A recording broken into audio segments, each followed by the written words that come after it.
What if the greatest maritime expedition in human history was deliberately erased from the records? Most people believe Europeans pioneered ocean exploration, but in reality, Chinese fleets sailed to Africa nearly a century before Vasco da Gama was even born. What you're about to discover challenges everything taught in Western history books about the age of exploration. Before we continue, subscribe to the channel if you enjoy these stories. Write in the comments where you're watching from and what time it is. I always find it fascinating to see people from around the world united by one story. This is a story for sleep, so get comfortable, dim your screen brightness, and lower the volume to a comfortable level. Let this story become a bridge to your dreams. The year was 1405, and something impossible was taking shape along the Yangtze River. Nanjing shipyards stretched for miles, filled with workers who hammered, sawed, and shouted orders through clouds of sawdust and steam. The noise was deafening. Thousands of craftsmen laboured under military supervision to construct vessels that defied every principle of reasonable shipbuilding. The treasure ships rose from their berths like wooden mountains, their hulls wider than city streets and longer than anything Europeans would build for another 4 centuries. Admiral Zheng He stood on a platform overlooking the construction, his massive frame silhouetted against the morning sun. Born Mahi in Yunnan province, he had been captured as a boy during Ming military campaigns and castrated to serve in the imperial household. Eunuchs typically lived in shadow and shame, but Zheng He had risen through martial skill and unwavering loyalty to become the most powerful admiral in Chinese history. His face bore scars from battles against Mongol raiders. His presence commanded instant obedience from men who might otherwise have mocked a eunuch giving orders. The flagship taking shape before him measured 400 feet from bow to stern. 9 masts would carry red silk sails emblazoned with imperial dragons. The hull was divided into watertight compartments, a revolutionary design that wouldn't appear in Western ships until the 19th century. Chinese shipwrights had perfected techniques that made their vessels unsinkable by contemporary standards. Flooding one section wouldn't doom the entire ship. European vessels of the same era were tiny by comparison, barely reaching 100 feet in length with single masts and primitive steering. The Yongle Emperor had commissioned this fleet for reasons both public and secret. Officially, the treasure ships would sail to the maritime kingdoms of Southeast Asia, India, and beyond to collect tribute and demonstrate Ming supremacy. The emperor wanted foreign rulers to acknowledge Chinese superiority and send envoys bearing gifts to the Forbidden City. Every court needed validation, and the Yongle Emperor craved it more than most. He had seized the throne from his nephew in a brutal civil war, and whispers of illegitimacy haunted his reign despite 15 years of consolidating power. But another motive drove the emperor's obsession with maritime exploration. The deposed nephew, the Jianwen Emperor, had disappeared during the final assault on Nanjing in 1402. Palace officials claimed he died in a fire, but no body was ever found. Rumours persisted that he had escaped, fleeing south to hide in Buddhist monasteries, or even sailing overseas to gather support for a return. The Yongle Emperor could not rest while his predecessor might be plotting revenge from some foreign kingdom. The treasure ships carried not just silk and porcelain, but soldiers, weapons, and secret orders to search for any trace of the vanished emperor. Over 300 vessels prepared for the first voyage. 62 treasure ships formed the core of the fleet, each measuring between 300 and 400 feet. Supply ships, water tankers, troop transports, and warships surrounded them.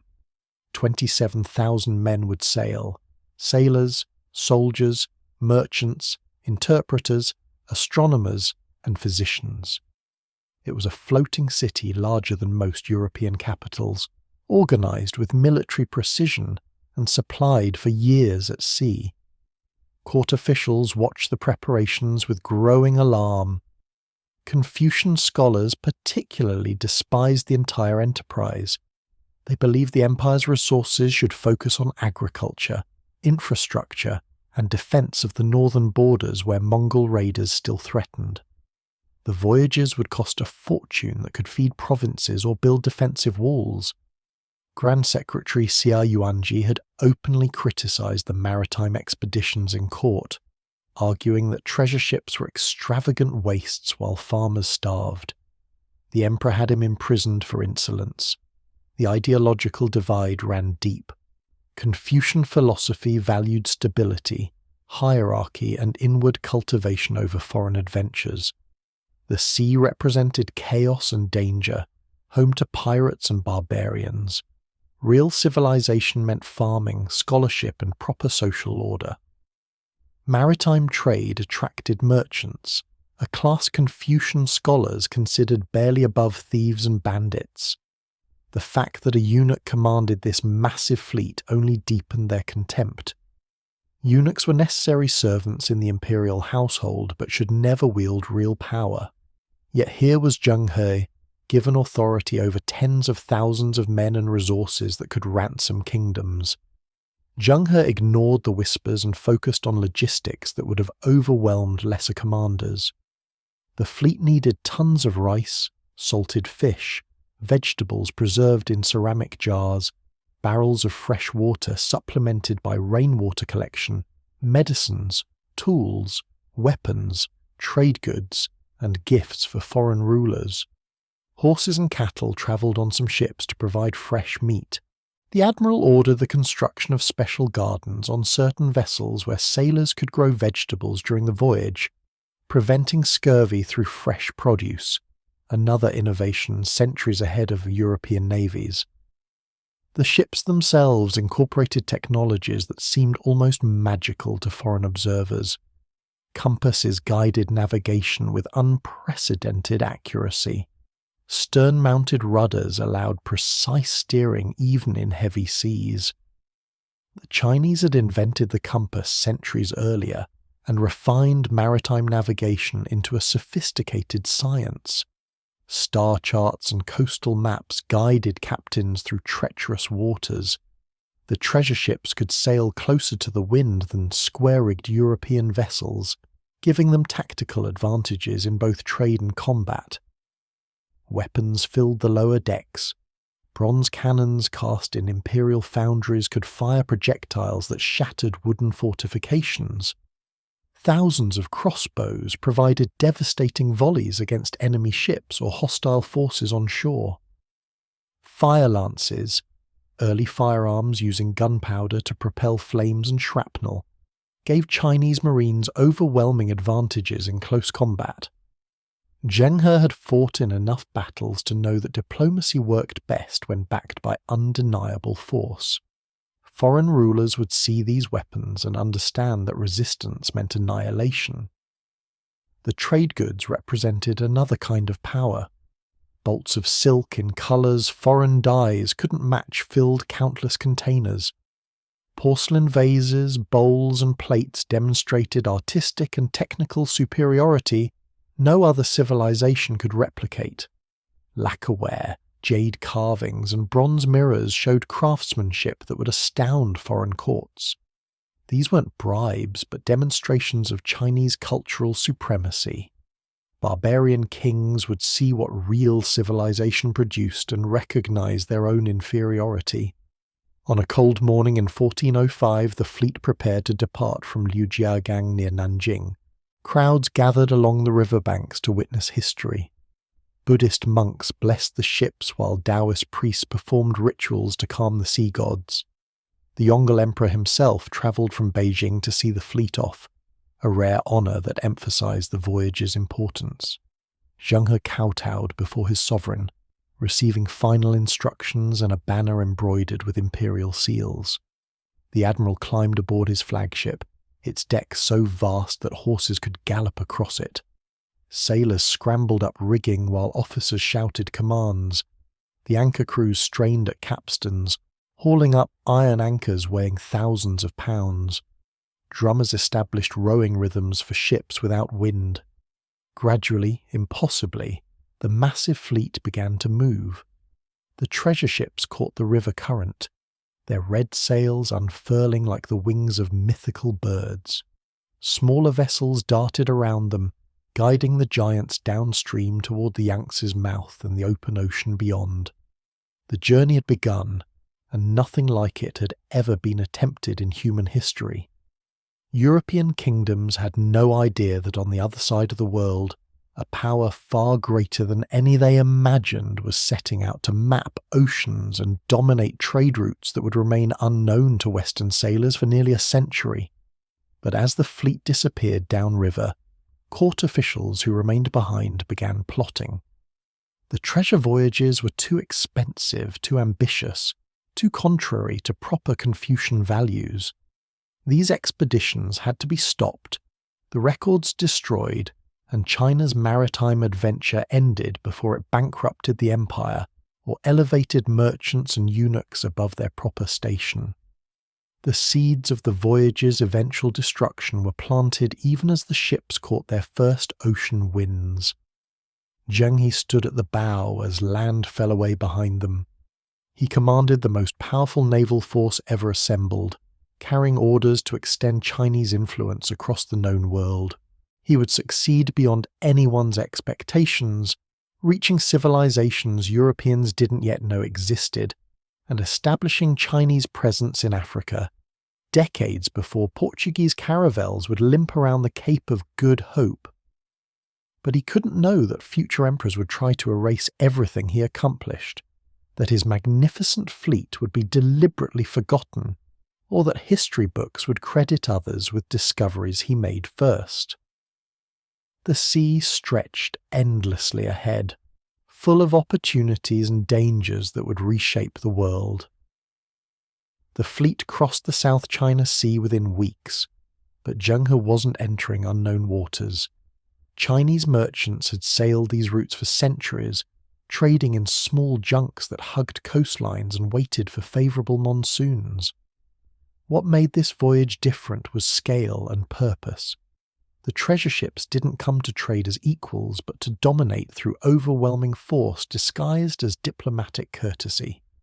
Every port would learn that resisting Chinese demands meant facing cannons and trained marines who had crushed Mongol armies. Champa, in what is now Vietnam, was the first kingdom to feel the fleet's presence. The local ruler had sent tribute to China for generations, but seeing 300 ships anchored offshore transformed abstract loyalty into visceral terror.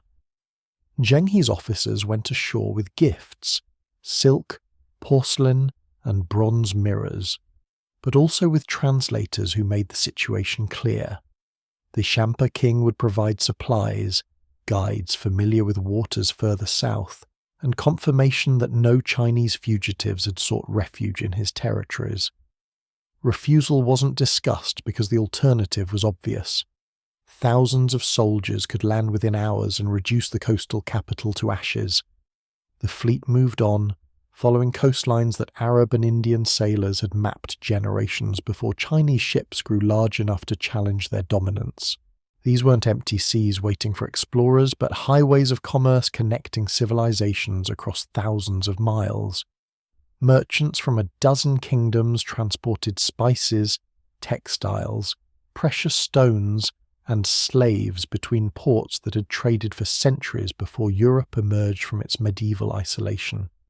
Chinese goods already circulated through these networks, carried by middlemen who bought cheap in Canton and sold expensive in Calicut. Zheng He intended to eliminate the middlemen. The Strait of Malacca presented the first serious challenge. This narrow passage between Sumatra and the Malay Peninsula was controlled by pirates who demanded payment from every vessel passing through. They operated from hidden bases along both shores, emerging in swift boats to surround and board merchantmen too weak to resist. The pirate fleet had grown wealthy and arrogant, extracting tribute from traders who had no choice but to pay or lose everything to these maritime bandits. Zheng He's scouts reported a pirate stronghold near the modern city of Palembang. the Chinese admiral saw an opportunity to demonstrate what happened when criminals challenged imperial authority. He ordered a night assault that caught the pirates completely unprepared for organized military force. Chinese marines stormed ashore using fire lances that lit the darkness with explosions of flame and shrapnel. The pirates had knives and boarding hooks suitable for terrorizing unarmed merchants, but nothing to counter disciplined troops advancing behind walls of fire. The battle was over in hours. Zheng He captured the pirate chief Chen Zuyi, who had terrorized the strait for years, and executed him along with his top lieutenants. Their heads were preserved in lime and taken back to China as proof that the emperor's reach extended across oceans. The remaining pirates scattered or submitted, and the strait became safe for Chinese shipping. This wasn't exploration in the romantic sense, but violent projection of state power into regions that had never faced such overwhelming force. Java presented complications of a different kind. The island's kingdoms were wealthy, sophisticated, and unaccustomed to foreign interference. When Zheng He's fleet arrived demanding tribute and supplies, local officials stalled with elaborate ceremonies and polite evasions. The Chinese had come during a succession crisis, and competing factions within the Javanese court saw opportunities to manipulate these powerful foreigners for their own advantage. One faction invited Chinese officers to a banquet that turned into an ambush. Several Chinese soldiers died before Marines counterattacked with brutal efficiency. Zheng He could have razed the entire kingdom but chose a more measured response. He demanded enormous compensation for the insult, took hostages from the offending faction, and made it clear that Java's internal politics were irrelevant to Chinese interests. The kingdom would provide what the fleet required, or the treasure ships would return with troops sufficient to install a more cooperative ruler. The message was received. Java paid, and Zheng He moved on with both tribute and a hardened understanding that diplomacy in these waters required immediate willingness to use lethal force. The Indian Ocean proper opened before them as the fleet crossed the Bay of Bengal. Here, the monsoon winds dictated everything. Summer winds blew from the southwest, pushing ships from Africa and Arabia toward India and beyond. Winter winds reversed, carrying vessels back westward. Sailors who ignored the monsoons died when their ships were trapped in calms or shattered by storms. Arab and Persian merchants had mastered this rhythm over centuries, timing their voyages to catch favourable winds that could carry them thousands of miles with minimal effort. Zheng He's navigators studied these patterns with the intensity of scholars preparing for imperial examinations. They recorded wind directions, current speeds, and optimal sailing times in logs that would guide future expeditions. Chinese astronomy was already advanced, and the fleet's astronomers took precise measurements of stars and planets to fix positions with accuracy Europeans wouldn't achieve for generations. The treasure ships carried more than military might and trade goods. They functioned as floating research stations gathering data about the world beyond China's borders. Calicut on India's southwest coast was their primary destination in this region. The city served as the central hub for Indian Ocean trade, where merchants from Arabia, Persia, Africa and Southeast Asia exchanged goods in bustling markets that operated year-round. The Zamorin, Calicut's Hindu ruler, had grown wealthy taxing this commerce and maintained careful neutrality between competing merchant communities. His port welcomed everyone because everyone brought profit. The Chinese fleet's arrival shattered that comfortable balance. Zheng He's treasure ships dwarfed anything anchored in Calicut's harbour. Arab dhows and Indian merchantmen looked like toys beside vessels that measured 400 feet and carried crews of 500 men each. The psychological impact was precisely what Zheng He intended. The Zamorin received the Chinese embassy with elaborate courtesy, but understood immediately that his city now faced a power capable of crushing any resistance. Negotiations proceeded with everyone pretending they were equals while knowing they weren't. Zheng He demanded trading privileges, exemption from local taxes, and permanent facilities for Chinese merchants. The Zamorin agreed to everything while calculating how to minimize the damage to his existing revenue streams. Chinese goods flooded Calicut's markets. Porcelain, silk, and metalwork that undersold local competitors. Arab merchants who had dominated trade for generations watched their profits evaporate as Chinese vessels offered better prices backed by implied threats of violence. Some Arab traders tried to resist by spreading rumours that Chinese goods were inferior or that the fleet carried diseases. Zheng He's intelligence network, which included Muslim interpreters and merchants who had lived in these ports for years, quickly identified the agitators. Several Arab merchants found their warehouses mysteriously burning. Others discovered that local authorities, pressured by the Chinese, were suddenly very interested in tax irregularities and smuggling allegations. The message was clear: accept Chinese economic dominance or face consequences. The fleet stayed in Calicut for months, establishing patterns that would repeat across the Indian Ocean. Chinese merchants opened permanent trading stations with warehouses for goods and quarters for staff who would remain behind when the fleet departed. These weren't colonies in the European sense. China didn't seek territorial control, but they were definitely imperial outposts where Chinese law applied and local authorities had limited jurisdiction. The Zamorin could object in theory, but lacked the military force to expel Chinese residents who enjoyed the protection of an admiral commanding thousands of troops. During this time, Zheng He's interpreters gathered crucial information from sailors who had travelled further west than any Chinese fleet. Arab merchants spoke of the African coast, where gold, ivory, and exotic animals could be purchased from kingdoms whose wealth rivaled any in Asia. These weren't savage lands, but sophisticated civilizations with stone cities, literate ruling classes, and extensive trade networks that connected the interior to coastal ports. Some African rulers already owned Chinese porcelain purchased through middlemen who bought in India and sold in Africa at enormous markups. The admiral listened carefully to these reports. Africa represented both opportunity and mystery, a continent rich in resources that China could acquire directly rather than paying inflated prices to Arab intermediaries. The monsoon winds that made Indian Ocean travel possible blew all the way to Africa's eastern coast.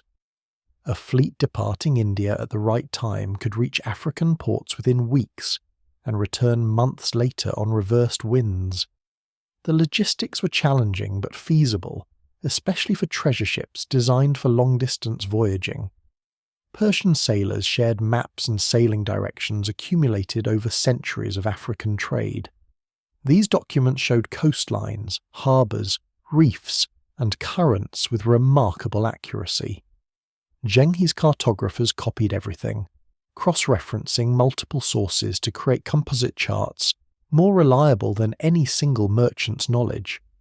The Chinese had already begun the process that would eventually take them to Africa's shores, though they didn't yet realise how profoundly those voyages would reshape perceptions of China's place in the world.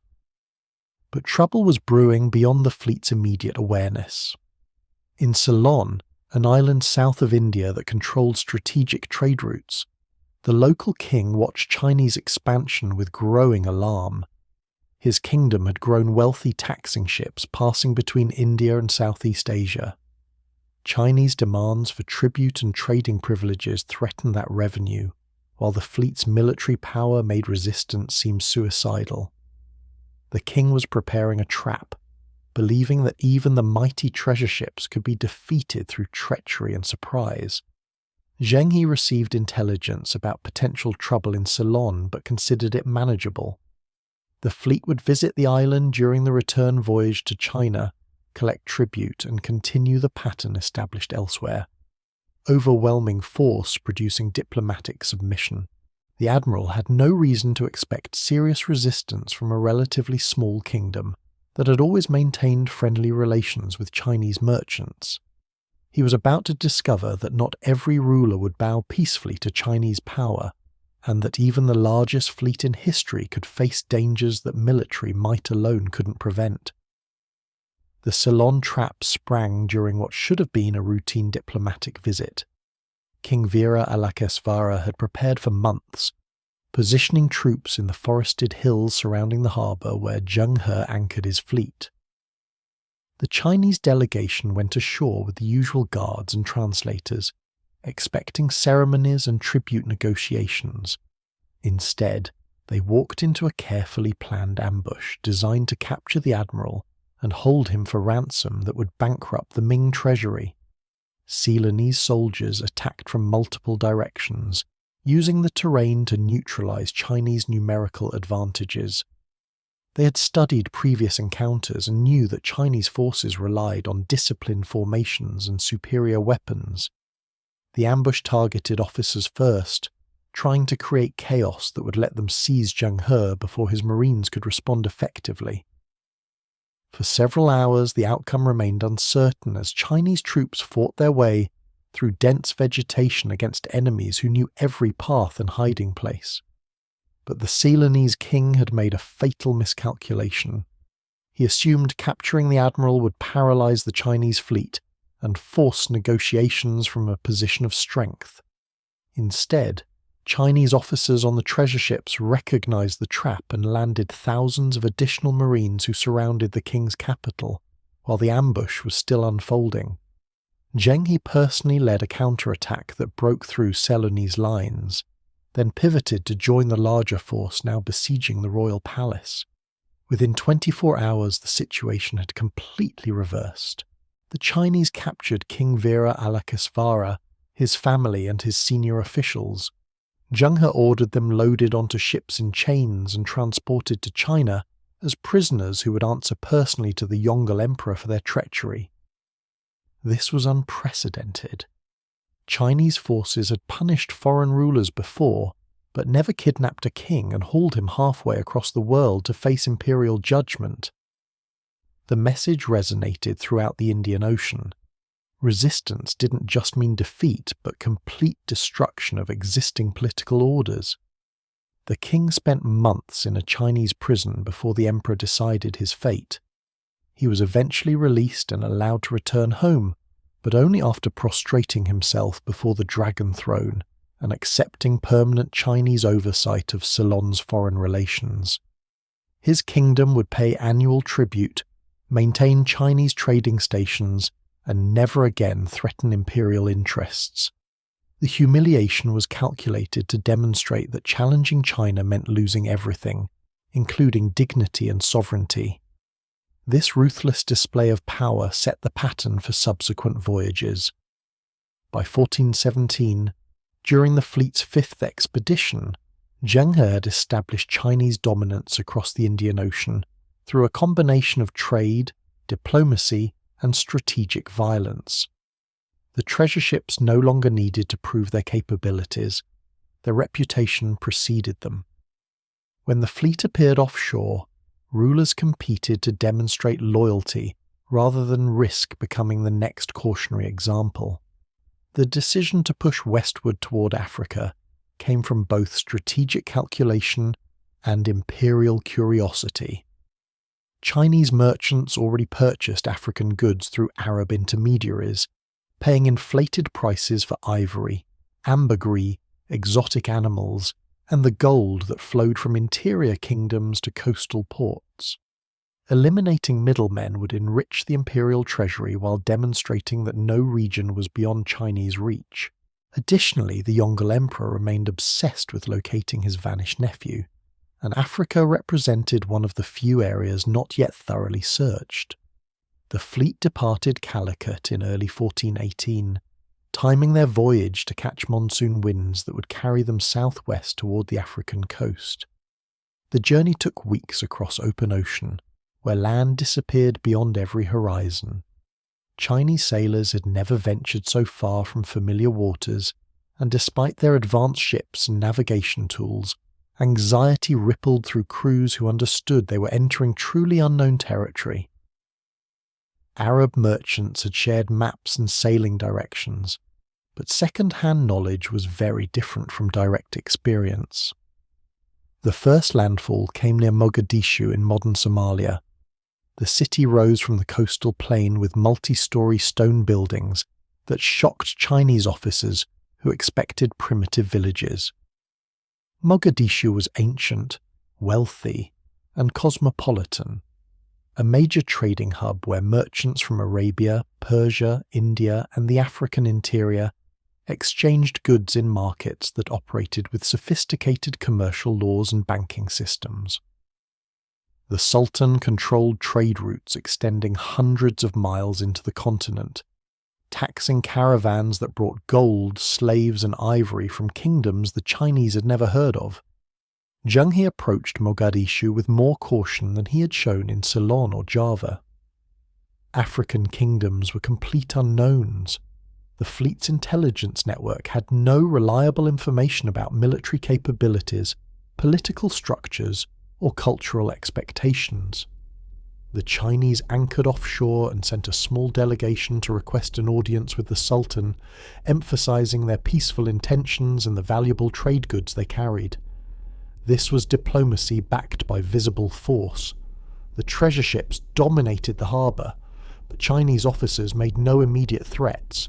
The Sultan received the Chinese embassy with elaborate ceremony that demonstrated sophistication equal to any Asian court. He wore robes of silk that had travelled through multiple hands before reaching Africa, and his palace contained furniture, carpets, and decorative items from across the Islamic world. Interpreters translated between Arabic and Chinese through Persian intermediaries, a clumsy process but sufficient for basic communication. The Sultan expressed interest in direct trade with China and pleasure at welcoming such distinguished visitors to his realm. But underneath the diplomatic pleasantries ran calculations on both sides. The Sultan recognized that these ships represented power far greater than any previous visitors had brought to his shores. Chinese weapons, particularly their cannons and fire lances, could devastate Mogadishu's defences if negotiations turned hostile. Cooperation seemed prudent, especially since the Chinese appeared willing to trade rather than conquer. For his part, Zheng He observed a kingdom wealthy enough to be worth cultivating, but not so powerful that it could threaten Chinese interests. Perfect circumstances for establishing exactly the relationship the Admiral wanted. Trade negotiations proceeded smoothly. Chinese silk, porcelain, and metalwork exchanged hands for African gold, ivory, myrrh, and ambergris, the latter particularly valued in China for medicine and perfume. The Sultan also offered something unexpected: exotic animals including zebras, lions, and ostriches that would astound the imperial court. Chinese scholars maintained careful records of natural history, and these African creatures would generate tremendous interest among educated classes who believed all knowledge worth having originated within China's borders. The fleet moved south along the coast, visiting Mombasa and Malindi in what is now Kenya. These Swahili city-states operated independently but shared cultural and commercial connections that bound the East African coast into a coherent trading network. Stone mosques dominated their skylines, evidence of Islamic influence that had spread through commerce rather than conquest. The city's rulers competed economically, and Chinese arrival created opportunities for those willing to offer the best terms and most valuable goods. Malindi's Sultan proved particularly accommodating. He understood that Chinese favour could elevate his city above rival ports, while Chinese hostility could destroy everything he had built. The Sultan presented Zheng He with the most extraordinary gift the Admiral would ever receive: a live giraffe captured in the interior and transported to the coast specifically for this encounter. The animal stood over 15 feet tall, its impossibly long neck and spotted coat unlike anything Chinese observers had ever imagined. Chinese scholars travelling with the fleet immediately recognized the creature as a qilin, the mythical beast that appeared only when a ruler possessed the mandate of heaven and governed with perfect virtue. Ancient texts described the Qilin as having the body of a deer, the tail of an ox, the hooves of a horse, and a single horn. The giraffe didn't match exactly, but close enough for scholars eager to provide cosmic validation of the Yongle Emperor's legitimacy. The fact that this miraculous creature appeared on the other side of the world during an imperial expedition seemed like undeniable proof that heaven approved of the treasure voyages. Zheng He understood the political implications immediately. Court officials back in China questioned whether the expensive maritime expeditions served any real purpose. Conservative Confucian scholars argued constantly for their termination. But bringing back a Qilin, physical evidence of divine favour, would silence critics and justify every teal of silver spent on the fleet. The admiral ordered special accommodations built on a transport ship, ensuring the giraffe survived the journey back to China. This single animal was worth more than all the trade goods the fleet had acquired. Other African animals joined the giraffe in Chinese holds. Zebras, lions, leopards, and ostriches would be exhibited in the Forbidden City as living proof that the emperor's reach extended to lands where nature itself produced wonders unknown to Chinese philosophy. These creatures weren't just curiosities but propaganda tools demonstrating that the world's marvels flowed naturally toward the Middle Kingdom and its divinely appointed ruler. The exchanges went beyond animals and trade goods. Chinese merchants established small outposts in several Swahili cities, warehouses staffed by factors who would maintain commercial relationships between fleet voyages. Some Chinese sailors married African women and settled permanently, creating mixed communities that would persist for generations. These weren't colonial settlements in any formal sense. China didn't claim African territory, but they represented a level of integration that would have been unthinkable just years earlier. Language barriers gradually broke down as interpreters mastered Swahili and Arabic while teaching basic Chinese to African merchants. The treasure ships carried scholars who documented everything they observed: African political systems, religious practices, architectural techniques, and commercial networks. These reports would eventually reach the Forbidden City, expanding Chinese geographic knowledge to include an entire continent that had been little more than rumour just decades before. Yet beneath the successful trade and diplomatic exchanges lurked tensions that would ultimately doom Chinese-African relations before they could fully develop. Some Chinese captains treated African rulers with barely concealed contempt, assuming that dark-skinned peoples must be inferior regardless of their obvious wealth and sophistication. Several incidents occurred where Chinese Marines used excessive force to resolve minor disputes, alienating local populations who had initially welcomed these foreign traders.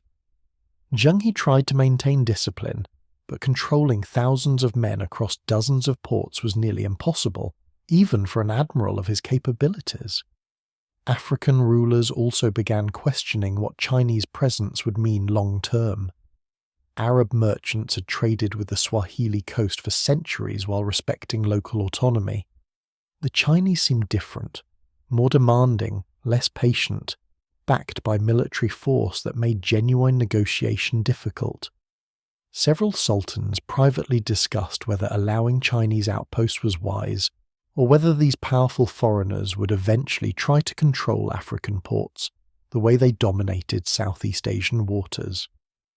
The fleet loaded its holds with African treasures and prepared for the long voyage back to China. Zheng He had accomplished everything the emperor demanded and more. The treasure ships carried tribute from dozens of kingdoms, trade goods worth fortunes, exotic animals that would astound the court, and detailed maps of coastlines Europeans wouldn't accurately chart for another century. The admiral stood on his flagship's deck as the African coast disappeared astern, satisfied that this expedition had secured his legacy as China's greatest maritime explorer.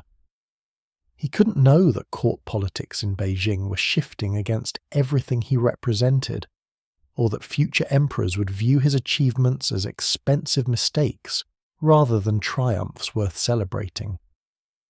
The giraffe's arrival in Beijing transformed imperial politics overnight.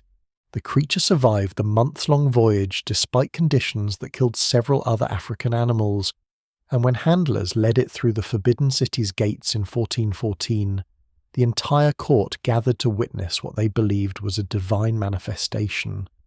The giraffe moved with impossible grace, its long neck swaying above crowds that pressed close despite warnings from nervous guards.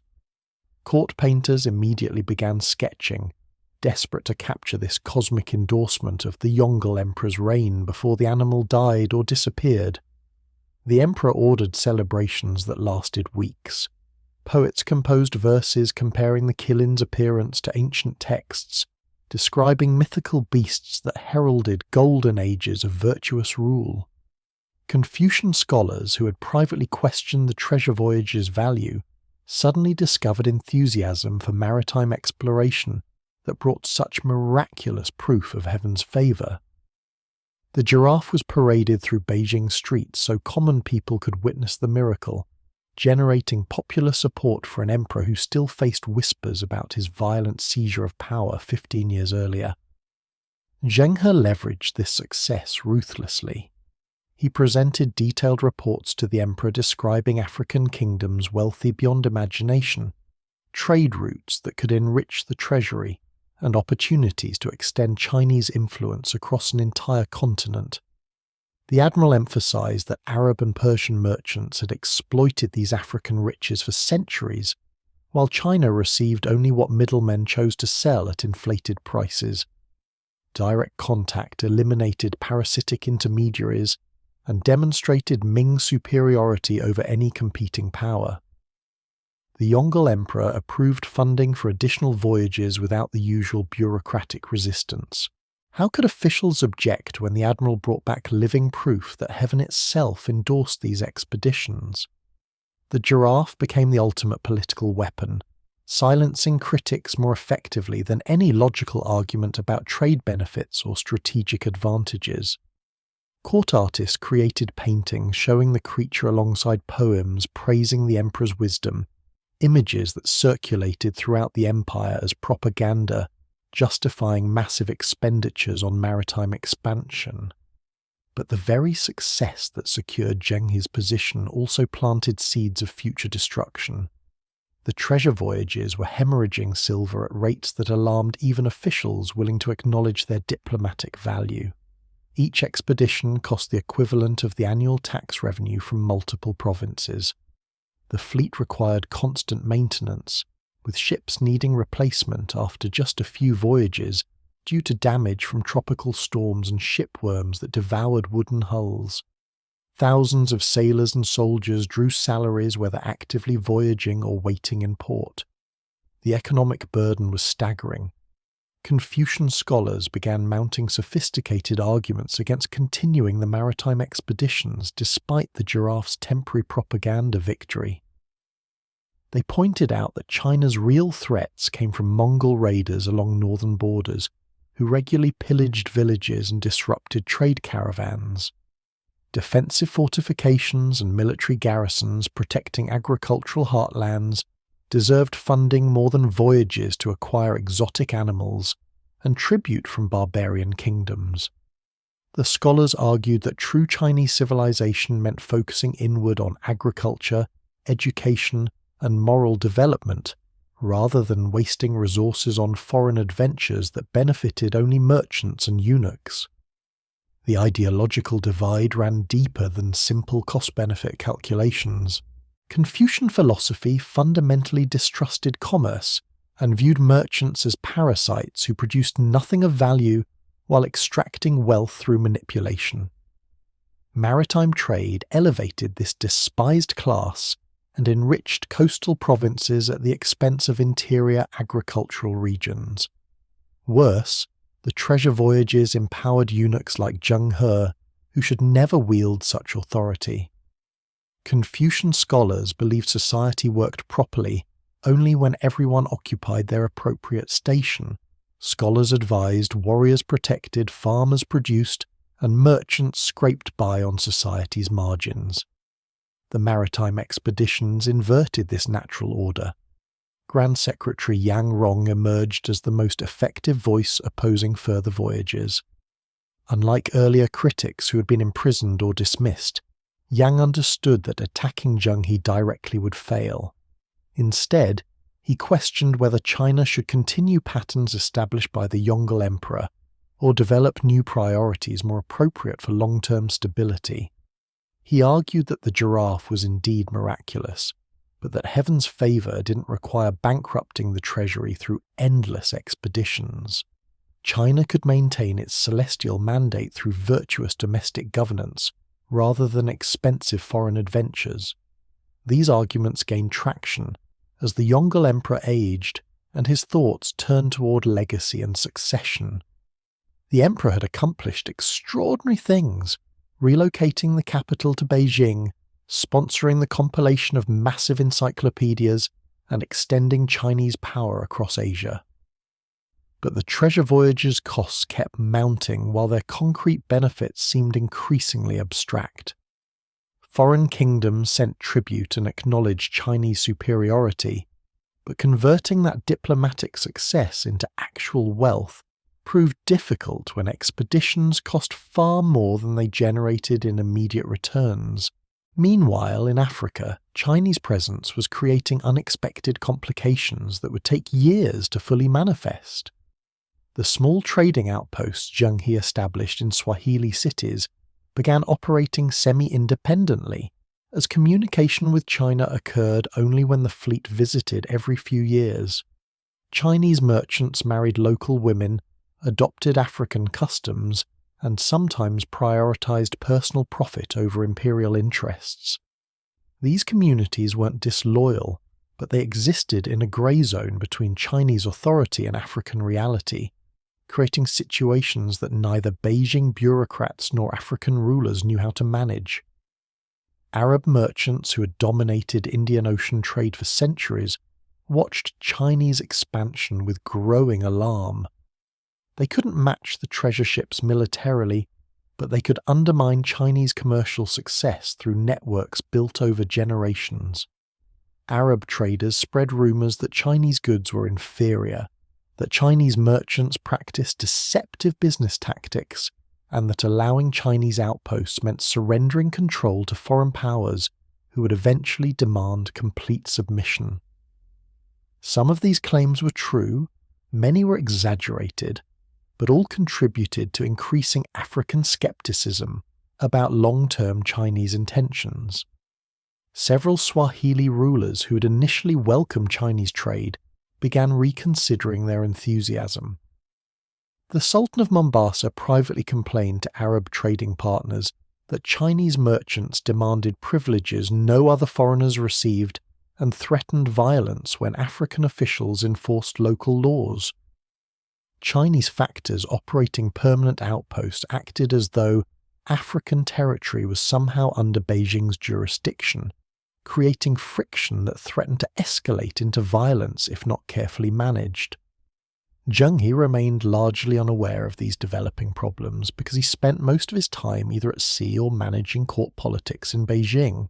The admiral trusted his subordinates to maintain good relations with African kingdoms, but distance and communication delays meant he learned about issues months after they occurred. Several incidents where Chinese merchants or sailors clashed with African authorities were smoothed over locally before reports reached the admiral, giving him an overly optimistic assessment of how well Chinese integration was proceeding. The sixth voyage departed in 1421, and Chinese ships returned to African waters with even larger crews and more trade goods than previous expeditions. Zheng He intended to expand beyond the Swahili coast, pushing further south along Africa's eastern shore to discover what other kingdoms and resources might exist. Arab merchants had spoken vaguely of lands where gold was so plentiful that rulers wore armour made entirely of the precious metal, stories that might be exaggerated but suggested possibilities worth investigating. But as the fleet approached Malindi, Zheng He's officers reported disturbing intelligence. Several Chinese merchants had been attacked by unknown assailants who burned their warehouses and killed staff before disappearing into the countryside. Local authorities claimed inability to identify or capture the perpetrators, which Chinese investigators interpreted as either incompetence or deliberate complicity. The admiral faced a choice between responding with overwhelming force that would damage relationships with African rulers or showing weakness that would encourage further attacks. Zheng He chose a middle path that satisfied no one. He demanded compensation from the Sultan of Malindi while landing Marines to conduct their own investigation. The Chinese troops found evidence suggesting the attacks were coordinated by Arab merchants who resented Chinese commercial competition, but proving direct involvement by any specific individuals proved impossible. The Sultan paid compensation and promised better security for Chinese facilities, but tensions remained high as Chinese merchants now operated in openly hostile environments where every transaction carried risks of violence. The situation was deteriorating in ways that threatened the entire African enterprise. Chinese presence depended on African rulers viewing them as valuable trading partners rather than troublesome foreigners who brought conflict without sufficient benefits. If attacks on Chinese outposts continued, Beijing would either need to commit permanent military garrisons, impossibly expensive, or withdraw completely and abandon years of effort establishing these connections. While Zheng He struggled with African complications, the political situation in Beijing was shifting in ominous directions. The Yongle Emperor's health was declining, and discussions about succession intensified among court factions. The Crown Prince held more conservative views than his father, and was known to favour Confucian scholars who opposed maritime expansion. These officials began positioning themselves for the post-Yongle era, building alliances and preparing policies that would reverse the current emperor's foreign adventures. The treasure voyages had succeeded brilliantly in demonstrating Chinese power and extending diplomatic influence across unprecedented distances. But success measured in prestige and tribute proved increasingly difficult to justify against rising costs and ideological opposition from Confucian bureaucrats who controlled the administrative machinery necessary for any policy's long-term implementation. The giraffe's propaganda value was fading as years passed, and the miraculous creature became just another exotic animal in the imperial menagerie. Zheng He returned to China in 1422 with more African tribute and detailed reports about kingdoms further south along the continent's eastern coast. He had pushed Chinese exploration to its furthest extent, mapping coastlines and establishing trading relationships that gave China direct access to resources Europeans wouldn't reach for another 70 years. By any reasonable measure, the admiral had accomplished extraordinary things that expanded human knowledge and demonstrated capabilities far beyond what contemporary European kingdoms could imagine. But as the fleet anchored in Chinese waters, and Zheng He prepared his reports for the emperor, he sensed that the political winds had shifted against him. Court officials who greeted the returning fleet were noticeably less enthusiastic than in previous years. Confucian scholars who had grudgingly acknowledged the expedition's value now openly questioned whether another voyage was necessary or wise. The bureaucratic machinery that had supplied and supported 6 massive expeditions was grinding down under pressure from officials who saw opportunity in the aging emperor's declining influence. The admiral presented his case for a 7th voyage, arguing that one more expedition could cement relationships with African kingdoms and ensure Chinese dominance of Indian Ocean trade for generations. The Yongle Emperor listened but seemed distracted, more concerned with his own mortality and legacy than with further maritime adventures. Officials suggested postponing any decision until the emperor recovered his health, a bureaucratic delay that Zheng He recognized as the beginning of the end. The giraffe that had once seemed like proof of divine endorsement now stood in its enclosure as a reminder of how quickly political fortunes could change. The creature had survived the long voyage from Africa and years in captivity, outlasting the enthusiasm that had greeted its arrival. It was still miraculous, but no longer useful, much like the treasure voyages themselves in the eyes of officials who controlled China's future direction. The cartographic legacy of Zheng He's voyages represented knowledge that could have reshaped world history if preserved and disseminated. Chinese navigators had created maps showing the African coast, Arabian Peninsula, Indian subcontinent, and Southeast Asian archipelagos, with precision that wouldn't appear in European charts until the 16th century. These documents recorded water depths, harbour configurations, reef locations, seasonal current patterns, and optimal sailing routes accumulated through 6 expeditions spanning nearly 2 decades.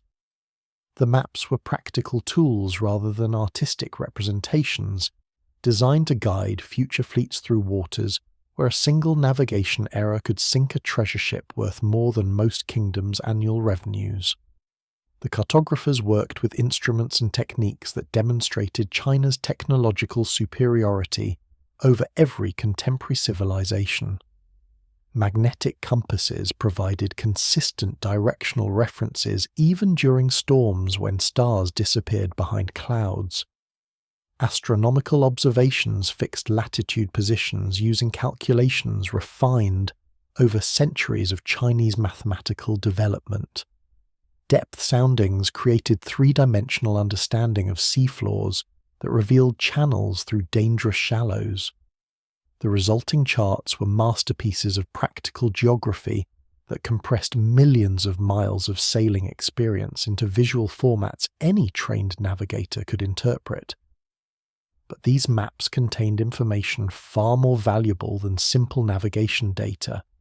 They showed trade routes connecting civilizations across thousands of miles, economic networks that moved gold, spices, silk, and slaves between markets operating according to rhythms Europeans didn't yet comprehend. The charts revealed which ports welcomed foreign merchants and which harboured pirates who attacked insufficiently armed vessels. They identified kingdoms wealthy enough to purchase luxury goods and rulers powerful enough to enforce commercial agreements. This was intelligence that could give any maritime power enormous advantages in the emerging global economy. Some historians argue that copies of these Chinese maps eventually reached Europe through the complex trade networks connecting East and West. Portuguese and Spanish explorers of the late 15th and early 16th centuries sometimes demonstrated geographic knowledge that seemed impossible given their limited direct experience. Certain European charts show African and Asian coastlines with suspicious accuracy, considering how recently European ships had visited those regions. The possibility exists that Chinese cartographic knowledge filtered westward through Arab and Persian intermediaries who acquired copies during trading contacts with Chinese merchants. The evidence remains circumstantial and hotly debated. No Chinese map with clear provenance showing African or Asian coastlines has ever been definitively proven to have reached Europe before Portuguese voyages. But the absence of proof doesn't equal proof of absence, and the coincidences are intriguing enough that serious scholars continue investigating possible connections. If Chinese geographic knowledge did influence European exploration, it would mean that Columbus, Da Gama, and Magellan benefited from Asian cartography, while European histories credited them with independent discoveries. Meanwhile, in Beijing, political conditions were deteriorating for everyone associated with maritime expansion. The Yongle Emperor died in 1424 after ruling for 22 years, and his son ascended the throne as the Hongxi Emperor. The new ruler had absorbed Confucian education that emphasized agricultural development, defensive military posture, and skepticism toward foreign adventures. He immediately faced pressure from scholarly officials who saw the imperial transition as an opportunity to reverse policies they had opposed for decades. The Hongxi Emperor's reign lasted less than a year, but that brief period was sufficient to permanently damage the treasure voyage's future. The new emperor suspended maritime expeditions indefinitely, citing their enormous costs and questionable benefits. He redirected resources toward northern border defences where Mongol raiders continued threatening agricultural provinces. Court officials who had supported Zheng He found themselves sidelined or reassigned to positions far from the centres of power. The political coalition that had enabled 6 expeditions disintegrated as supporters scrambled to distance themselves from now unfashionable policies. Zheng He himself was stripped of his fleet command and reassigned to garrison duty in Nanjing, a humiliating demotion for someone who had commanded hundreds of ships and tens of thousands of men. The admiral was nearly 60 years old, exhausted from decades of maritime campaigning, and politically isolated after his imperial patron's death. He watched helplessly as the treasure ships were mothballed, their crews disbanded, and the institutional knowledge accumulated over 6 voyages scattered as experienced officers and sailors found other employment or retired. The next emperor, the Xuande Emperor, briefly revived the expeditions in 1430, authorizing a 7th and final voyage that Zheng He commanded despite his advanced age and declining health.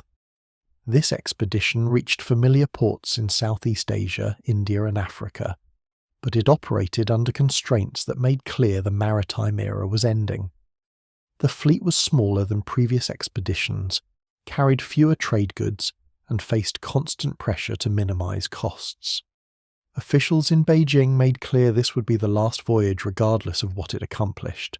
The final expedition returned to China in 1433, and Zheng He died shortly afterward, probably during the voyage home or immediately upon return. His death received minimal official notice, no state funeral, no imperial honours, just a brief mention that an elderly eunuch admiral had passed away after decades of service. The contrast with his earlier prominence was stark and deliberate. The court wanted the treasure voyages forgotten, and erasing their most famous commander from public memory was the first step in that process. What happened next was unprecedented in Chinese history. Imperial officials ordered the systematic destruction of records related to the maritime expeditions. Detailed logs describing routes, ports, and trading partners were removed from archives and burned. Maps showing African and Indian coastlines were confiscated and destroyed to prevent future emperors from being tempted to resume expensive foreign adventures. Construction records for the treasure ships disappeared, ensuring that even if someone wanted to build similar vessels, the technical specifications would be lost. The campaign against maritime knowledge extended beyond simple document destruction. Officials forbade the construction of ocean-going ships with more than 2 masts, effectively crippling China's ability to conduct long-distance voyages. Private merchants who might have continued trading with Africa or India using smaller vessels faced legal restrictions that made such ventures commercially impossible. Coastal provinces received orders to suppress any activities that might encourage maritime expansion or foreign contact beyond minimal tribute missions. This wasn't bureaucratic incompetence, but deliberate policy designed to fundamentally reorient Chinese civilization away from maritime engagement.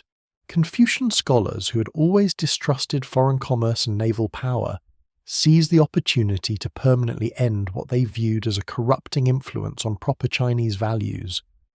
They succeeded beyond their expectations, transforming China from the world's dominant maritime power into an inward-looking empire that would ignore the oceans for centuries. Some documents survived through luck or deliberate concealment. Junior officials who had served under Zheng He hid copies of navigation logs, believing future generations might value this knowledge even if current rulers didn't. A few maps escaped destruction by being misfiled in unrelated archives, where officials conducting purges never thought to look. Fragments of the Admiral's personal journals survived in family collections, treasured by descendants who understood their ancestors' significance, even as official histories minimized his accomplishments. These surviving materials provide tantalizing glimpses of what was lost.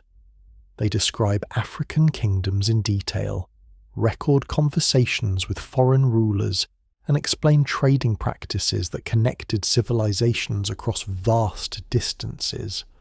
The fragments reveal how much Chinese navigators knew about the world and how deliberately that knowledge was suppressed by officials who feared it threatened their ideological control over Chinese society. The most tragic aspect of this historical vandalism was its timing. China abandoned maritime exploration just as technological and economic conditions were aligning to make sustained transoceanic contact feasible and profitable. The treasure ships had demonstrated that voyages to Africa and beyond were possible with acceptable risks and costs. Chinese merchants had established trading relationships that could have evolved into permanent commercial networks. The institutional knowledge necessary for navigation, diplomacy, and maritime logistics existed within reach. But ideology triumphed over practical considerations. Confucian scholars convinced emperors that real Chinese civilization meant rice fields and village schools, not ocean voyages and foreign ports. They argued that maritime trade enriched parasitic merchants, while impoverishing honest farmers whose taxes funded these expeditions. They insisted that China's natural place was the Middle Kingdom, receiving tribute from barbarians, not actively engaging with foreign civilizations as though they were equals worth understanding. European kingdoms faced no equivalent ideological barriers to maritime expansion. Christianity encouraged missionary activity that justified exploring foreign lands to convert pagans. Competitive pressures between rival kingdoms meant that abandoning naval development would allow enemies to gain advantages. Capitalism created economic incentives where successful voyages generated profits that funded additional expeditions without requiring constant state subsidies. Europe's fragmented political structure meant that even if one kingdom rejected maritime expansion, others would pursue it aggressively. China's centralized imperial system produced opposite results. Once the emperor and his Confucian advisors decided maritime expeditions were wasteful, no alternative power centers existed to continue the work. Private merchants lacked resources to mount significant voyages without state support. Regional officials who might have encouraged coastal trade faced career suicide if they challenged imperial directives. The entire apparatus of Chinese governance aligned against maritime activity, and the civilization that had created the world's most advanced ships deliberately forgot how to build them. By 1500, less than 70 years after Zheng He's final voyage, the knowledge necessary to recreate the treasure ships had vanished. Shipwrights who might have remembered construction techniques had died. Navigators who could read the surviving charts had retired or been reassigned to river patrol duties. The institutional memory that made the expeditions possible evaporated as Chinese civilization turned its attention inward toward problems that Confucian ideology considered more important than foreign adventures. When Portuguese ships reached Chinese waters in the early 16th century, they found a civilization that had retreated from the oceans. Chinese officials viewed these European barbarians with contempt, never imagining that descendants of primitive kingdoms were now mastering seas that Chinese admirals had dominated just decades earlier. The reversal was complete. China had explored the world and then chosen to forget, while Europe was just beginning explorations that would reshape global power for the next 5 centuries. The secret maps that survived showed what might have been. They proved Chinese navigators had reached Africa first, established trading relationships across the Indian Ocean, and accumulated geographic knowledge that could have given China permanent advantages in the emerging global economy. But maps alone couldn't overcome ideological resistance from officials who believed China's greatness lay in isolation rather than engagement. and who are willing to destroy evidence of their civilization's maritime achievements to ensure that future generations wouldn't be tempted to repeat what they considered mistakes. The physical traces of Chinese presence in Africa lay buried for centuries before modern archaeology began uncovering what official histories had tried to erase. In 2005, Chinese and Kenyan researchers excavating near the village of Shanga on Pati Island discovered Ming Dynasty coins dating to the early 15th century. The coins bore rain marks from the Yongle and Xuande emperors, exactly the period when Zheng He's fleet sailed to Africa. These weren't random artifacts that could have arrived through indirect trade, but evidence of direct contact between Chinese sailors and East African communities. The discovery sparked intense debate among historians who had long dismissed oral traditions about Chinese visitors as folklore without factual basis. Western scholarship had constructed narratives of African history that centered on Arab and later European contact while ignoring or minimizing Asian connections. The coins forced reconsideration of assumptions that had shaped academic understanding for generations. Physical evidence couldn't be explained away as myth or misremembered history. Subsequent excavations revealed more artifacts. Chinese porcelain shards appeared in archaeological layers, corresponding to the early 1400s across multiple Swahili sites. The pottery wasn't the Celadon tradeware that Arab merchants had distributed for centuries, but specific types produced during Zheng He's era. Blue and white porcelain with distinctive patterns, matching pieces found at Ming Dynasty sites in China. Chemical analysis confirmed the ceramics originated from kilns in Jingdezhen, the imperial porcelain centre that supplied the treasure fleets. The pattern of finds suggested something more significant than occasional trade contacts.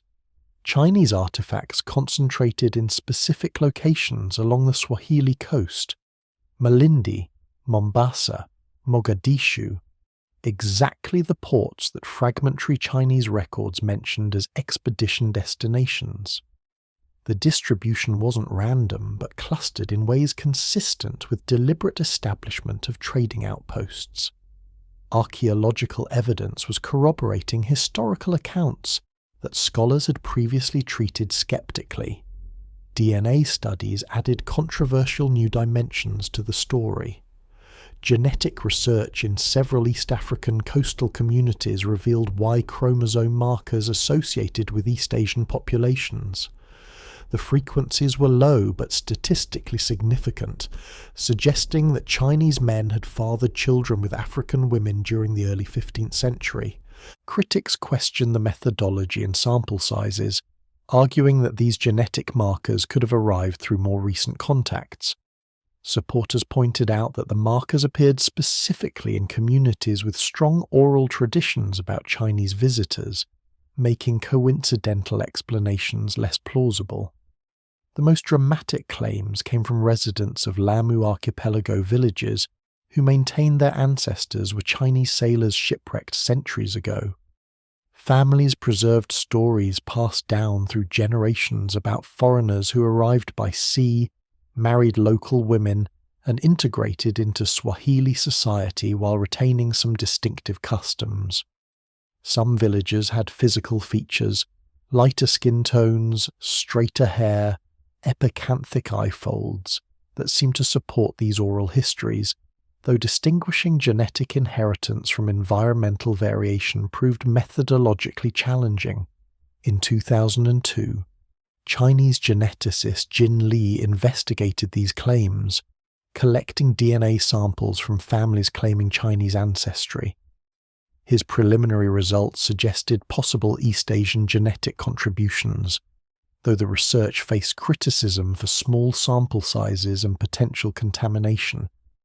Follow-up studies produced mixed results that left the question unresolved but intriguing enough to warrant continued investigation. The possibility that Chinese sailors had left genetic legacies in Africa challenged narratives that portrayed Zheng He's expeditions as brief visits without lasting impact. Oral traditions across the Swahili coast preserved memories that aligned suspiciously well with the timing of Chinese voyages. Elders in Malindi described ancestors' stories about enormous ships with red sails that arrived before Portuguese vessels appeared. The descriptions matched treasure ship specifications: multiple masts, large crews, cargoes of fine ceramics and silk. These accounts had been dismissed as embellished memories of Portuguese or Arab ships, but the archaeological evidence gave them new credibility. Perhaps the stories preserved genuine historical memories after all. In Pati Island, local historians claimed knowledge of a Chinese settlement established in the 15th century when a treasure ship wrecked offshore.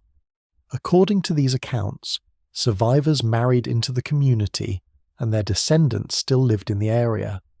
The stories included details about the ship's design, the goods it carried, and conflicts with local pirates that seemed too specific to be complete fabrications.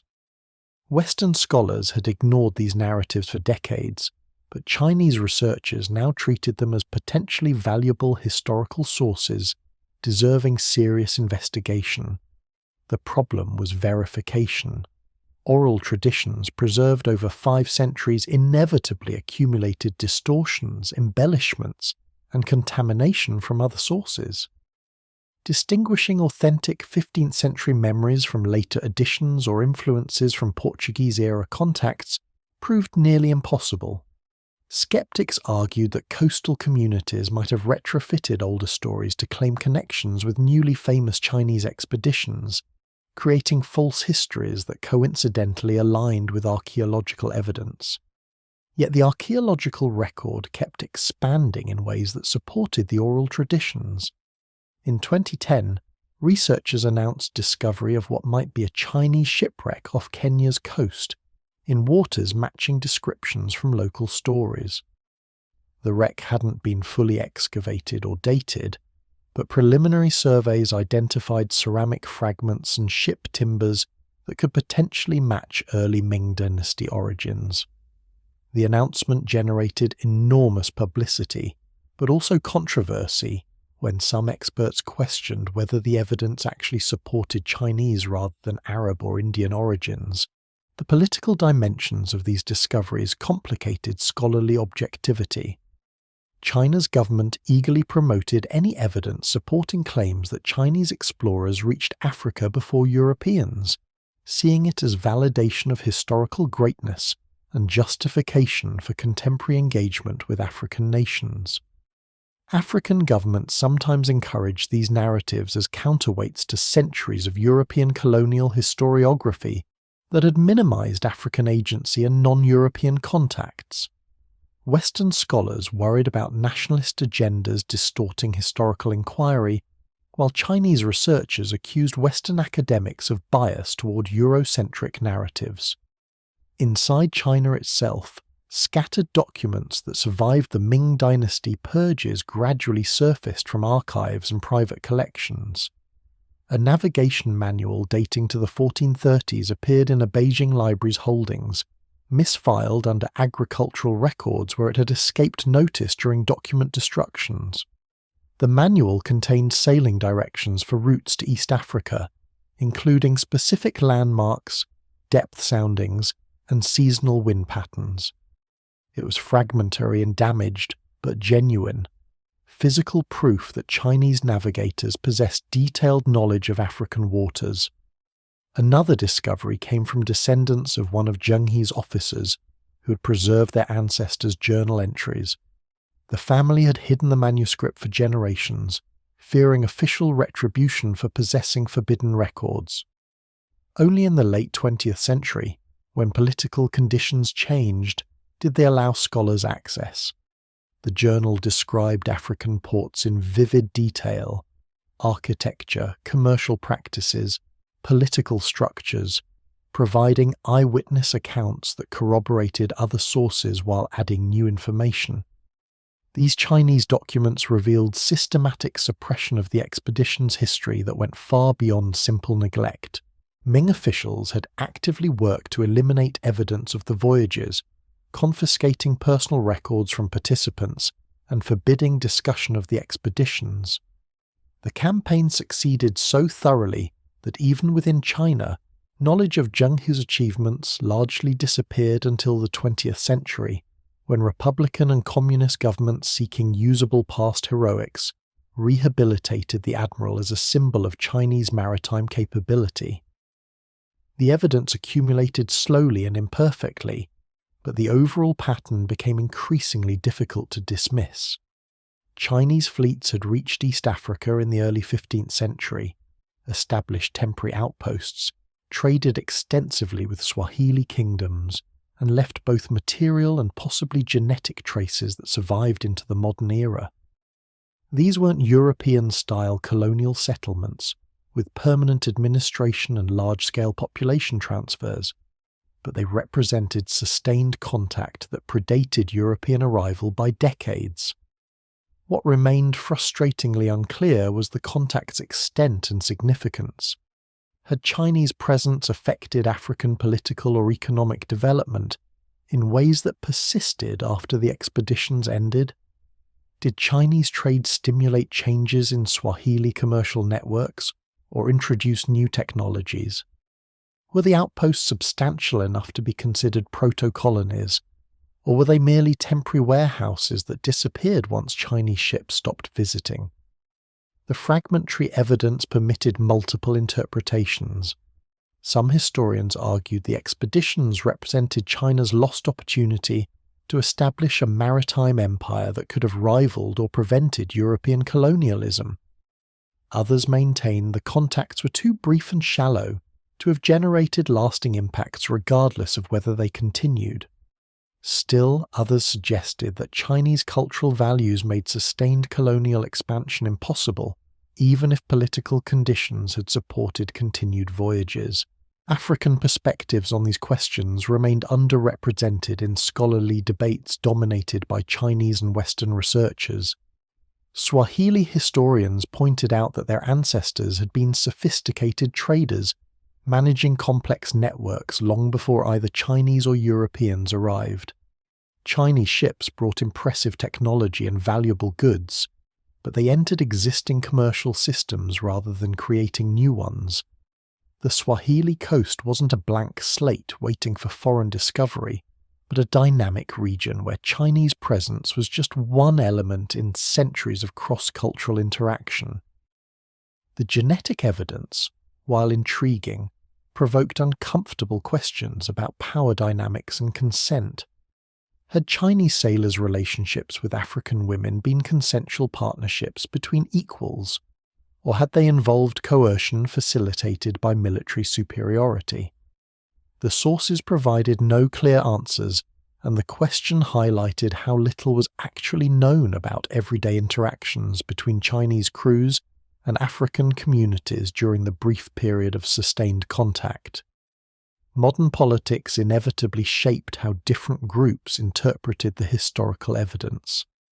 China emphasized the expeditions as proof of peaceful trade and cultural exchange, in contrast to European colonialism's violence and exploitation. African nations sometimes welcomed Chinese investment by citing historical connections, while other times questioned whether contemporary Chinese engagement might repeat patterns of unequal exchange. Western scholars navigated between accusations of Eurocentric bias if they questioned the evidence too aggressively, and methodological concerns if they accepted claims too readily. The truth remained elusive despite decades of archaeological work and historical research.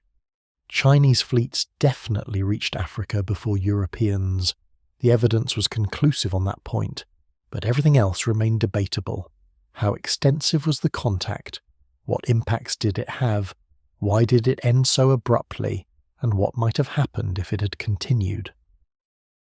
The treasure voyages left behind just enough traces to prove they occurred, but not enough to fully reconstruct their significance, or understand why China chose to abandon its maritime supremacy at precisely the moment when such capabilities were becoming crucial for global power. The surviving evidence painted a picture of opportunities seized and then deliberately discarded, of capabilities developed and then systematically destroyed, of knowledge accumulated and then intentionally forgotten. The maps, coins, ceramics, and genetic markers scattered across Africa were tombstones marking where Chinese maritime ambition died, killed not by foreign enemies or technological limitations, but by domestic political forces that viewed ocean exploration as incompatible with proper civilization. Europe's maritime expansion began from positions of desperate weakness that made Chinese withdrawal even more incomprehensible. Portuguese sailors who rounded Africa's southern tip in the 1480s commanded tiny vessels barely 1/10 the size of Zheng He's treasure ships. Their caravels measured 60 to 80 feet, carried crews of 20 to 30 men, and possessed navigational instruments inferior to what Chinese admirals had used decades earlier. These ships leaked constantly, capsized in moderate storms, and offered crews no protection from tropical diseases that killed half the sailors on some voyages. Yet these primitive expeditions succeeded where Chinese supremacy failed because European civilization was fragmenting in ways that paradoxically encouraged maritime exploration. Portugal competed with Spain, both competed with England and France, and all competed with Italian city-states for trade routes and colonial territories. No single authority could order Europe to abandon ocean voyaging because no such authority existed. When Portuguese expeditions failed, Spanish ones continued. When both struggled, English and Dutch merchants entered the competition. Failure in one kingdom created opportunities for rivals rather than universal abandonment of maritime ambitions. Prince Henry the Navigator, who sponsored early Portuguese expeditions, operated from motives that would have horrified Confucian scholars. He sought profit through trade, territorial expansion through conquest, and religious conversion of pagans through missionary activity. These goals violated every principle of proper governance according to Chinese philosophy, which valued agricultural stability over commercial gambling, cultural superiority over territorial acquisition, and ritual conformity over aggressive proselytizing. Yet Henry's vulgar ambitions produced results that reshaped world history, while Chinese virtue led to stagnation. Portuguese sailors reached West Africa in the 1440s, initially seeking gold and slaves rather than geographic knowledge. They found sophisticated kingdoms already integrated into trans-Saharan trade networks, connecting sub-Saharan Africa to Mediterranean markets. African rulers were skilled negotiators accustomed to dealing with Arab and Berber merchants, and they approached Portuguese traders with calculated self-interest, rather than awe at European technological superiority. The Portuguese had to compete economically, because they lacked military force to simply demand tribute the way Chinese admirals had. By 1488, Bartolomeu Dias rounded the Cape of Good Hope, proving that ships could sail from Europe to the Indian Ocean without crossing Ottoman-controlled territories. This was a geographic breakthrough decades in the making, but it essentially replicated routes Chinese navigators had mastered 80 years earlier. The difference was that Portuguese sailors were just beginning their expansion, while Chinese fleets had already been mothballed for half a century. Vasco da Gama's 1497 voyage to India followed sailing directions that seemed suspiciously well informed for a supposed pioneering expedition. His fleet navigated African waters with confidence that suggested prior knowledge beyond what Portuguese experience could explain. When da Gama reached the Swahili coast, local pilots familiar with Indian Ocean sailing immediately recognized that these Europeans sought routes to India and could guide them because Arab merchants had been making the journey for centuries. The Portuguese weren't discovering unknown seas, but entering trade networks that predated their arrival by generations. In Malindi, the Sultan provided da Gama with an experienced pilot named Ahmad ibn Majid, who knew monsoon patterns and could navigate to India without difficulty. This wasn't mysterious Eastern wisdom, but practical knowledge widely available to anyone operating in Indian Ocean trade. The Portuguese benefited from expertise accumulated over centuries by Arab, Persian and Indian sailors who had made the voyage routine. When da Gama's ships reached Calicut in 1498, they found markets selling Chinese porcelain in quantities that proved extensive trade connections already existed. The contrast between Chinese and European approaches was stark and ultimately determinative. Zheng He had sailed with massive fleets designed to overwhelm through superior force, extracting tribute and establishing Chinese prestige without creating permanent colonial structures. The expeditions were extraordinarily expensive state enterprises that required continuous imperial support. When that support ended, everything collapsed because no alternative institutions existed to maintain maritime presence. Portuguese expeditions operated on completely different principles. They were smaller, cheaper, and often privately financed through merchant investors who expected profits. Successful voyages generated revenue that funded additional expeditions without requiring state subsidies. Failure meant individual bankruptcy rather than imperial policy reversal. The economic model was sustainable in ways that Chinese tribute collection never could be, even though Portuguese technology was inferior and their early attempts involved enormous casualties. European sailors also brought violence that Chinese admirals had employed selectively. Da Gama bombarded Calicut when trade negotiations stalled, demonstrating that Europeans would use force not just to demand tribute, but to compel commercial concessions. Portuguese ships carried cannons specifically designed to destroy coastal fortifications and terrorize populations into submission. They attacked Arab trading vessels, claiming religious justification for what were essentially acts of piracy designed to eliminate competition. This ruthless aggression alienated local populations but proved economically effective in ways that Chinese diplomacy, backed by overwhelming force, had not. The religious dimension added another element entirely foreign to Chinese expeditions. Catholic missionaries accompanied Portuguese sailors, seeing maritime expansion as opportunity to convert pagans and combat Islam's spread. This ideological commitment meant that even economically marginal colonies received support for religious reasons. The combination of economic incentive and religious mission created resilience that pure state-sponsored prestige projects lacked. Portuguese exploration could survive setbacks that would have doomed Chinese expeditions because multiple motivations supported continued effort. Within decades, Europeans had established fortified trading posts across the Indian Ocean, Goa, Malacca, Hormuz, creating permanent presence that survived individual expeditions' failures. These weren't temporary warehouses like Chinese outposts, but colonial settlements with administrative structures, military garrisons, and populations of European residents who intermarried with local peoples.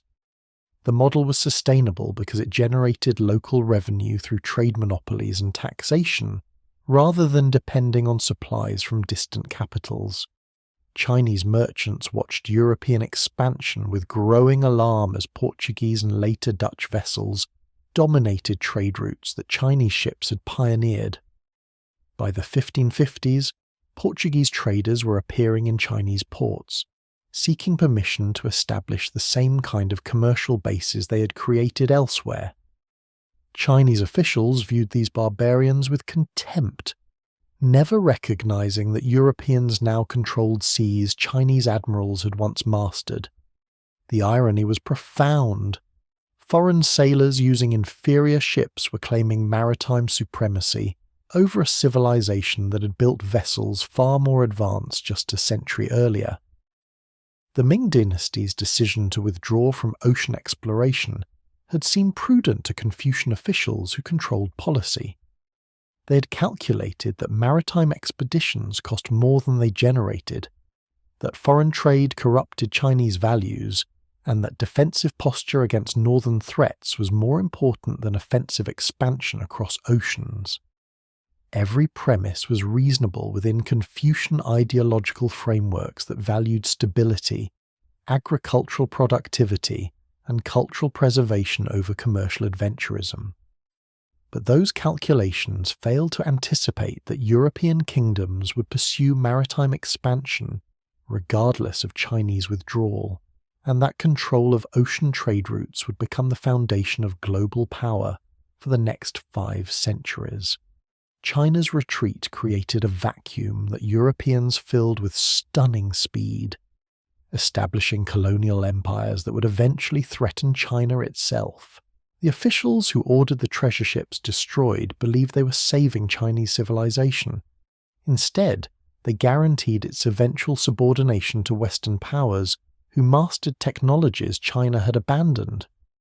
By 1600, European ships operated freely across the Indian Ocean, while Chinese vessels were legally restricted to coastal waters.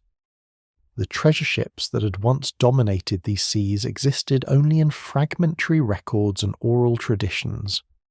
European cartographers created maps that credited Portuguese and Spanish explorers with discovering routes and lands that Chinese navigators had visited first. The historical record was being rewritten in real time as European dominance made earlier Chinese achievements seem implausible or irrelevant. Chinese scholars occasionally encountered evidence of Zheng He's voyages in surviving documents, but viewed the expeditions as embarrassing examples of wasteful excess rather than achievements worth celebrating. The admiral who had commanded history's largest fleets was largely forgotten even within China, his name appearing only in obscure records that most educated Chinese never read. The deliberate suppression had succeeded so thoroughly that Chinese civilization lost memory of its own maritime capabilities. The great reversal was complete. China had possessed the ships, navigation skills and resources to dominate global trade, but chose withdrawal when continued expansion might have secured permanent advantages. Europe had started with inferior technology and desperate circumstances, but pursued maritime expansion with competitive intensity and economic pragmatism that overcame initial disadvantages. The civilization that pioneered ocean exploration retreated while the civilization that started later surged forward, and the consequences would shape world history into the modern era. When British warships bombarded Chinese ports during the Opium Wars of the 1840s, they were using the same sea routes Zheng He's fleets had sailed 4 centuries earlier. British officers commanding those attacks knew nothing of the Chinese admiral or his expeditions because the historical record had been so thoroughly suppressed. They believed Europeans had always been superior to Asian civilizations in maritime technology, never imagining that their ancestors had been primitive seafarers while Chinese treasure ships dominated oceans. The irony was bitter. China faced humiliation from Western powers whose maritime supremacy was built on capabilities China had pioneered and then deliberately destroyed. The maps burned by Ming officials might have prevented European domination if preserved and used. The shipbuilding techniques lost when the treasure fleet was scrapped could have maintained Chinese naval superiority. The institutional knowledge that was systematically suppressed might have enabled China to compete with European expansion rather than becoming its victim. But history offers no second chances. The decisions made by Confucian scholars in the 1430s echoed across centuries, transforming China from the world's most advanced maritime civilization into an inward-looking empire that lost control of its own coastlines to foreign powers. The treasure voyages became footnotes in histories written by victors who never knew how close they had come to finding the Indian Ocean, already dominated by a power far greater than any European kingdom of the 15th century. The Great Reversal proved that technological superiority alone doesn't determine historical outcomes. Political will, economic incentives, and cultural values matter more than engineering capabilities. China possessed better ships but chose not to use them. Europe built worse ships but couldn't stop building them because competition, capitalism and Christianity created pressures that made maritime expansion inevitable, regardless of initial failures or costs. The counterfactual haunts every analysis of Zheng He's expeditions. What if China had continued the voyages instead of terminating them in the 1430s? Historians construct alternative timelines where Chinese fleets establish permanent colonies in Africa, round the Cape of Good Hope decades before the Portuguese, or even cross the Pacific to reach the Americas. These scenarios aren't idle speculation but serious attempts to understand how pivotal the decision to abandon maritime exploration actually was for subsequent world history. The most optimistic projections imagine Chinese colonial empires spanning the Indian Ocean, controlling trade routes from Africa to Southeast Asia, and extracting wealth that would have made the Ming dynasty even more powerful. Chinese settlements in East Africa could have evolved into major ports rivaling anything Europeans later built, complete with administrative structures, military garrisons, and populations of Chinese merchants permanently residing overseas. The treasure ship's technological advantages might have enabled China to dominate maritime commerce for generations, before European rivals could compete effectively. But these scenarios confront immediate objections from historians who argue that Chinese culture fundamentally lacked the ideological drivers that made European colonialism sustainable. Confucian philosophy valued agricultural stability over commercial expansion, viewed foreign peoples as barbarians to be civilized through example rather than territories to be exploited, and emphasized hierarchical order where everyone occupied proper stations. Merchant activity was considered barely respectable, and the idea of Chinese citizens permanently settling overseas to pursue trade would have violated cultural norms that defined civilization itself. The treasure voyages operated as tribute collection missions designed to affirm Chinese superiority and extract acknowledgement of the emperor's universal authority. They weren't commercial enterprises seeking profits through competitive trade or colonial projects aimed at territorial acquisition and resource extraction. When African rulers presented tribute and acknowledged Chinese preeminence, the expeditions had achieved their purpose according to Confucian logic. Actually governing African territories or establishing extractive economic relationships would have seemed bizarre and inappropriate to officials who viewed such activities as beneath imperial dignity.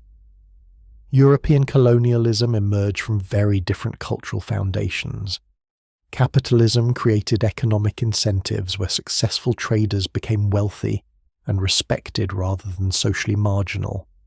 Christianity provided ideological justification for converting pagans and conquering infidels that overrode ethical concerns about exploitation.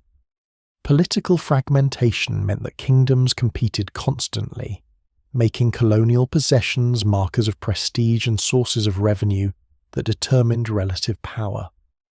These cultural factors were absent or inverted in Chinese civilization, suggesting that even continued voyages might not have produced European-style colonial empires. Some historians argue the critical difference was China's centralized political structure versus Europe's fragmentation. When Ming emperors decided maritime exploration was wasteful, no alternative centers of power existed to continue the work independently. European exploration proceeded because multiple kingdoms pursued it simultaneously. Portuguese failures didn't prevent Spanish attempts, and both continued regardless of French or English activities. Competition drove continuous effort that overcame setbacks, while Chinese centralization meant a single policy reversal could terminate all maritime activity instantly. Yet this explanation confronts awkward facts about how rapidly Chinese maritime capabilities collapsed after official support ended. The treasure ships weren't just mothballed but systematically destroyed, and the institutional knowledge necessary to build and operate them was deliberately suppressed, rather than simply neglected. This wasn't passive decay, but active destruction, suggesting that powerful forces within Chinese society actively opposed maritime expansion and worked to ensure it could never resume. Simple centralization doesn't explain this ideological hostility to ocean exploration. The Confucian scholar official class that dominated Ming governance genuinely believed maritime expeditions threatened proper social order. Commerce enriched merchants who might challenge scholarly authority. Foreign contact introduced heterodox ideas that might undermine Confucian orthodoxy. And maritime technology empowered eunuchs and military officers who should never wield such influence. The treasure voyages violated multiple principles that scholars considered essential to civilization itself. Their campaign to end the expeditions wasn't just cost-cutting, but ideological warfare against what they viewed as corrupting influences. This cultural resistance suggests that even if specific emperors had supported continued voyages, the underlying opposition from the bureaucratic class would have eventually terminated them. Chinese governance required cooperation between emperors and scholar officials. Emperors who consistently ignored scholarly advice faced administrative sabotage and potential rebellion. The Yongle Emperor could override opposition during his strong reign, but his successors lacked similar authority or interest. The structural problem wasn't just centralization, but cultural values embedded in the elite class that controlled policy implementation. The military dimension adds another layer of complexity to counterfactual scenarios. Chinese treasure fleets possessed overwhelming force that could have conquered coastal regions throughout the Indian Ocean and established colonial rule through simple military occupation. Zheng He had demonstrated this capability in Ceylon and Java when local rulers resisted Chinese demands. The ships, weapons, and troops necessary for sustained colonial warfare existed and had proven effective against contemporary opposition. But deploying this force required continuous political will and enormous resources that the Ming treasury struggled to sustain even during the expedition's active years. Each voyage cost the equivalent of multiple provinces' annual tax revenue, and maintaining permanent overseas garrisons would have multiplied these expenses indefinitely. European colonial powers eventually faced similar costs but spread them across decades while generating revenue through trade monopolies and resource extraction that offset expenses. Chinese tribute collection models generated no equivalent revenue streams that could make colonies self-sustaining. The economic question ultimately undermines most optimistic counterfactuals. How would Chinese colonial empires have paid for themselves? European powers exploited colonies through plantation agriculture using slave labor, extracted precious metals through forced mining, and monopolized trade in valuable commodities like spices. These practices generated wealth that justified continued investment despite high mortality rates and military costs. Would Chinese colonialism have employed similar exploitative practices, or would Confucian values have prevented the ruthless extraction that made European colonies profitable? Chinese merchants trading in Southeast Asia sometimes used coercive practices that resembled European methods, suggesting that Chinese commercial activity could be exploitative when freed from official oversight. But state-sponsored colonialism would have operated under constraints that private merchants could ignore. Confucian officials would have imposed ethical limitations incompatible with maximally extractive practices, potentially creating colonial enterprises that cost more than they generated. Exactly the problem that doomed the treasure voyages themselves. Technology offers another counterfactual avenue. Chinese shipbuilding, navigation instruments, and maritime organization were superior to European equivalents in the early 15th century. If China had maintained this technological edge through continued investment, could European rivals have ever caught up? The question assumes technological leadership persists naturally, but historical evidence suggests otherwise. Technologies diffuse through trade and conflict regardless of attempts at monopolization. European access to gunpowder, compasses and printing demonstrated that Chinese inventions eventually spread despite official efforts at control. More fundamentally, Chinese technological superiority existed within ideological frameworks that prevented its full exploitation. The best ships in the world don't matter if policy forbids building them. Superior navigation techniques are useless if authorities ban ocean-going voyages. China's retreat from maritime exploration wasn't technological regression, but deliberate abandonment of capabilities officials considered dangerous and unnecessary.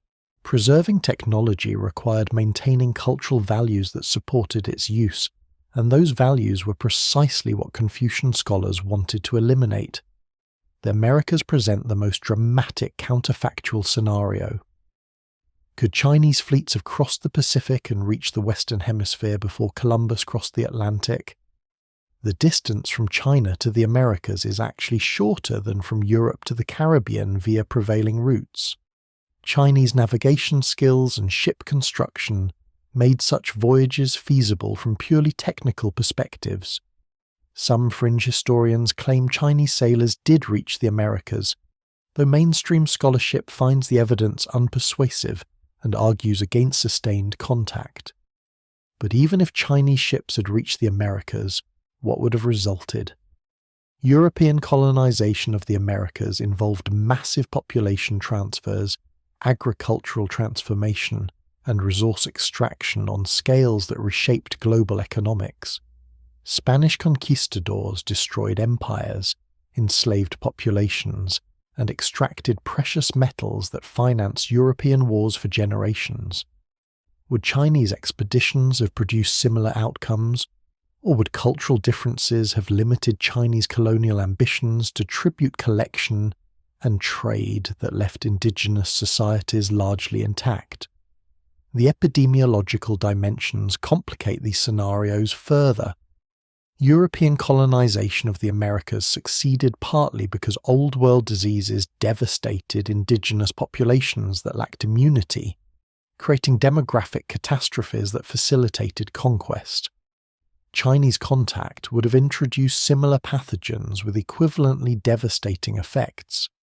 Chinese colonists, like European ones, would have benefited from indigenous population collapse that made territorial acquisition easier. This suggests that even culturally constrained Chinese colonialism might have produced destructive outcomes simply through unintended biological consequences. Modern China's rise as a global power adds contemporary urgency to these historical questions.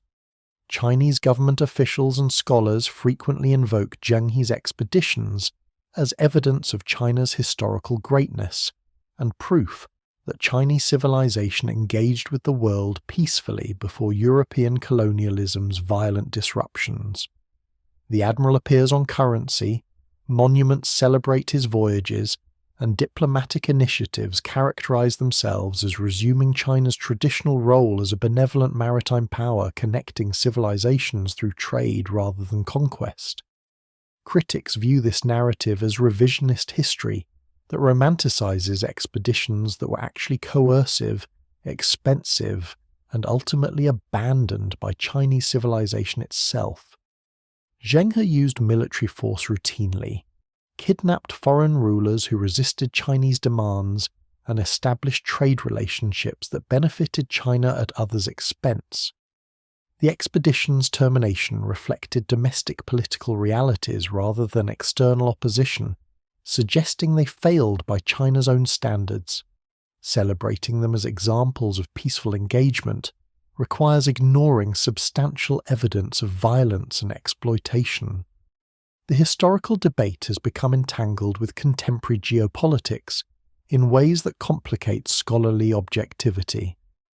Chinese assertions of maritime heritage support territorial claims in the South China Sea and justify commercial expansion into Africa and other regions as restoration of historical relationships.